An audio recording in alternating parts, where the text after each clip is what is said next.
दिन में जितनी शांत दिखाती है, सूरज ढलने के साथ ही ये खामोशी उतनी ही सिहरन पैदा करती है। ऐसी ही खामोशी को समेटे है राजस्थान का एक जिला बाड़मेर। बहुत समय तक गुमनामी की चादर लपेटे यह जिला अब राजस्थान का एक प्रसिद्ध पर्यटन स्थल बन रहा है, जिसकी वजह है किराडू का मंदिर। बाड़मेर में एक जगह है किराडू। किराडू के मंदिर अपने अद्भुत शिल्प सौंदर्य और अपने एक लोक प्रचलित श्राप के कथानक से आने वाले देशी विदेशी सैलानियों को न केवल स्तब्ध कर देते हैं, बल्कि उनके मन में प्राचीन भारतीय संस्कृति एवं सभ्यता के लिए कौतूहल भी जगाते हैं। राजस्थान समाचार की माने तो इसे मंदिरों का शहर या राजस्थान का खजुराहो भी कहा जाता है। किराडू मुख्यतः 5 मंदिरों की एक भव्य श्रृंखला है, जिसमें से एक भगवान विष्णु का है, बाकी भगवान शिव के हैं।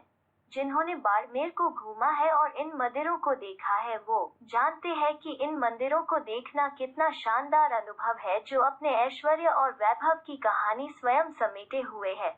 इससे पहले किराड़ कोट के नाम से प्रसिद्ध ये जगह मूलतः किराड़ वंश के राजपूतों द्वारा बसाई गई थी। 6वीं से 8वीं शताब्दी के बीच अपने ऐश्वर्यशाली वैभव के चरमोत्कर्ष पर पहुंचा ये शहर उस समय विदेशी लुटेरों के लिए एक किंवदंती के रूप में प्रसिद्ध था। किराडू पर शासन करने वाले राजपूत दरअसल चालुक्यों के सामंत थे। चालुक्य वंशीय राजाओं का शासन उस समय सौराष्ट्र और गुजरात क्षेत्र में था। यही वजह थी कि किराडू पर उस समय गुजराती संस्कृति की स्पष्ट छाप थी, जो आज भी दिखाई देती है। 11वीं और 12वीं शताब्दी में किराडू की चमक फिर से चकाचौंध पैदा करती है, जब परमार वंशीय राजा सोमेश्वर ने किराडू की चौतरफा उन्नति के लिए असाधारण पुरुषार्थ दिखाया और किराडू के विपुल वैभव को इतिहास में समेटा। इतिहासकारों का कहना है कि इसके बाद 13वीं-14वीं शताब्दी में उन्मत्त तुर्क लुटेरों ने इस पूरे क्षेत्र को बहुत ही बर्बर तरीके से लूटा और रौंदा, लेकिन क्षेत्रीय लोगों की बातों पर विश्वास करें तो कहानी कुछ और ही नजर आती है। वो एक श्राप की बात करते हैं, एक ऐसा श्राप जिसने पूरे क्षेत्र को वीरान बना दिया। अनुश्रुति बताती है कि 12वीं शताब्दी के आसपास ही किसी समय एक ऋषि अपने शिष्यों के साथ यहाँ आए। क्षेत्रीय लोगों ने उनका स्वागत सत्कार किया। कुछ समय बाद ऋषि इस क्षेत्र का अकेले ही भ्रमण करने निकले। उनके शिष्य गण वहीं ठहर गए। थोड़े समय बाद ही वहाँ एक भयंकर बीमारी का प्रकोप हुआ, जिससे उनके शिष्यों की हालत खराब हो गई। लेकिन किसी भी ग्राम वासी ने उनके शिष्यों की देखभाल या सेवा शुश्रूषा नहीं की, सिवाय एक कुम्हारिन के। उस बेचारी निर्धन वृद्धा से जितना बन पड़ा उसने किया।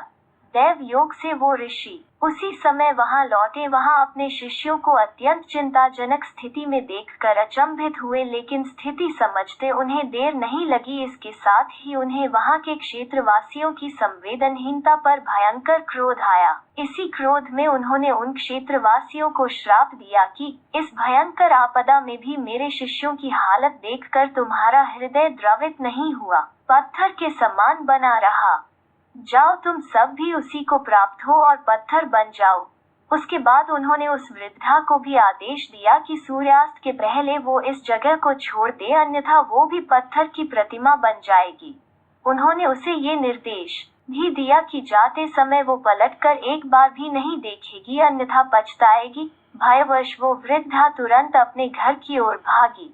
ऋषि भी अपने शिष्यों समेत वहां से लौट गए, लेकिन वो वृद्धा अपने सामान के साथ जब वो स्थान छोड़ने लगी तो उसके मन में ऋषि के श्राप के प्रति संदेह पैदा हुआ और उसे अपने उस स्थान के प्रति मोह भी उत्पन्न हुआ। और फिर उसने पलटकर पीछे देखा और तुरंत ही वो पत्थर की प्रतिमा बन गई।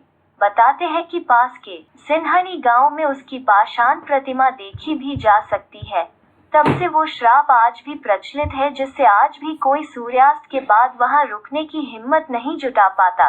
श्राप की कथा रहस्य प्रेमी पर्यटकों को आकर्षित करती है। वो उनमें उत्कंठा जगाती है कि आओ मुझे खोजो और इतिहास को महसूस करो। किंतु श्राप की कथा से इत्र किराडू के मंदिरों का वास्तु सौंदर्य और भव्यता अद्भुत है। दैव निर्मित होने का आभास दिलाने वाली प्रतिमाएं, स्तंभ, मंडप और गर्भगृह न केवल इसे राजस्थान के खजुराहो की उपमा से संवारती हैं, बल्कि भारतवर्ष के गौरवशाली अतीत की भी झलकियां दिखाती हैं। रहस्यमय समूह भारतवर्ष की केंद्र सरकार और राजस्थान की राज्य सरकार से ये निवेदन करता है कि वो भारतवर्ष के ऐसे गौरवशाली धरोहरों का निरंतर संरक्षण एवं संवर्धन करे।